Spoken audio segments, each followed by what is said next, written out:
میں کیا کہوں اس شخص کے بارے میں، اس ذات کے بارے میں جس کو خود قرآن نے وضحا کہا، جس کو خود قرآن نے خوب سے خوب بہترین کہا۔ میرے الفاظ اس ذات کے لیے ناکارہ ہے، میری حقیر زبان اس ذات کو واضح نہیں کر سکتی، لیکن میں اپنے ٹوٹے پھوٹے الفاظ میں کچھ ظاہر کروں گی۔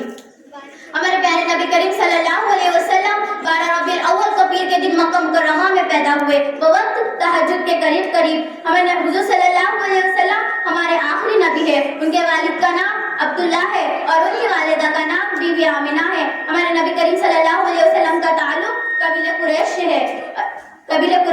ہمارے نبی کریم صلی اللہ علیہ وسلم پر قرآن پاک نازل ہوئی۔ ہمارے نبی کریم صلی اللہ علیہ وسلم کی شادی 25 سال کی عمر میں حضرت خدیجہ الکبریٰ سے ہوئی اور 40 سال کی عمر میں اللہ تعالیٰ نے انہیں نبوت عطا کی۔ الحمدللہ انہوں نے دنیا کو اسلام کی روشنی سے پرنور کیا، منور کیا۔ ہمارے نبی کریم صلی اللہ علیہ وسلم نے 11 شادیاں شوق کے لیے نہیں کی، ہم لوگوں کو زندگی کیسے بسر کرتے ہیں وہ سب دکھانے کے لیے انہوں نے 11 شادیاں کی۔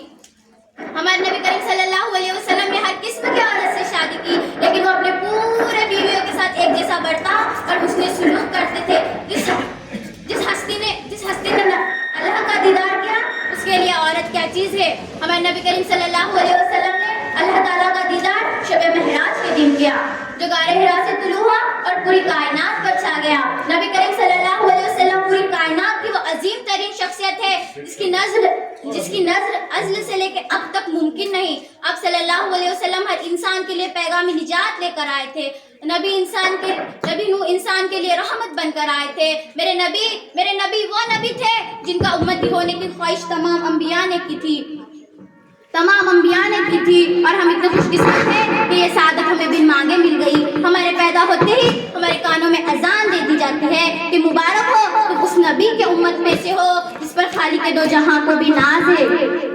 میرے نبی کریم صلی اللہ علیہ وسلم تو بادشاہی میں فخری کرتے تھے، جن کے پاس نہ چاندی تھی نہ سونا تھا۔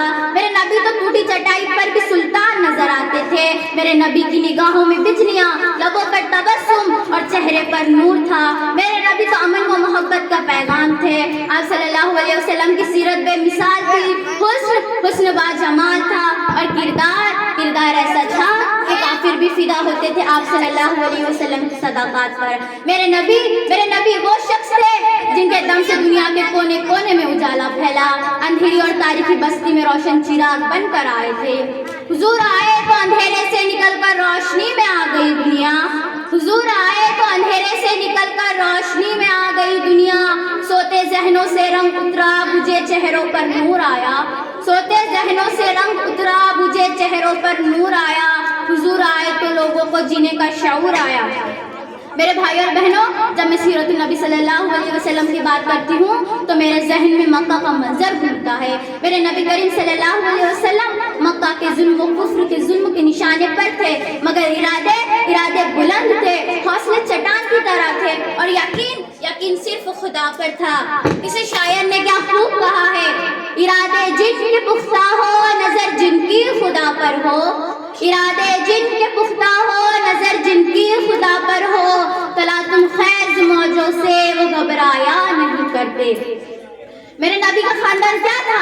میرے نبی نے فرمایا اللہ نے آدم کی ساری اولاد سے عرب کو چنا، عرب کی ساری اولاد سے مزر کو چنا، مزر کی ساری اولاد سے قریش کو چنا، قریش کی ساری اولاد سے ہاشم کو چنا اور ہاشم کی ساری اولاد سے اللہ نے مجھے چنا۔ میں وہ سب سے اعلیٰ خاندان کا، علی نسب کا میرے اللہ نے میرے 10 نام رکھے ہیں۔ میں محمد، میں احمد، میں ماہی، میں حاشر، میں عاقب، میں طہا، میں ابو القاسم۔ میں اپنی تقریر کا اختتام اس شعر سے کرنا چاہتی ہوں۔ کہتے ہیں کچھ لوگ میرے رگ میں نبی نبی، کہتے ہیں کچھ لوگ میرے رگ میں نبی نبی، لیکن پڑھتے ہیں نماز ہفتے میں کبھی کبھی۔ نبی کا نام سنتے ہی جھوم جاتے ہیں، نبی کا نام سنتے ہی جھوم جاتے ہیں، نبی کا حکم سنتے ہی گھوم جاتے ہیں۔ وآخر دعوانا الحمدللہ رب العالمین۔ السلام علیکم ورحمۃ اللہ۔